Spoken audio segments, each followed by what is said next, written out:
Айрым адамдар бар, бирөөнүн ийгилигин көтөрө албайт.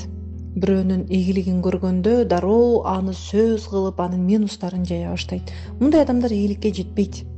Ийгиликке жетсе дагы анын үзүрүн көрө албайт, анткени анын жүрөгү карарып турат. Жүрөк кара болуп турган учурда анын өмүрүндө көптөгөн сыноолор боло берет. Эмне кылуу керек ийгиликке жетүү үчүн, мындай нерседен арылуу үчүн? Көрө албастыктан арылуунун эң жакшы жолу ошол ийгиликтүү адамды көргөндө, жетишкен адамды көргөндө ага рахмат айтасыз. Бетин айта албасаңыз, ичиңизден айтыңыз. Сага рахмат. Мага ушундай мүмкүнчүлүк бар экенин көрсөтүп бердиң.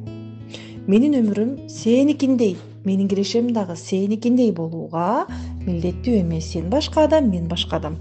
Муну дептерге дагы жазыңыз. Анан жаратканга шүгүр айтканды унутпаңыз. Жаратканым, чексиз шүгүр кыламын, ыраазымын, мага ушундай мүмкүнчүлүк бар экенин көрсөтүп бердиң деңиз. Шүгүрчүлүк, ыраазычылык айтуу, жакшыны көрө билүү, дуа кылуу ал үчүн сиздин мээңизде кетип атат.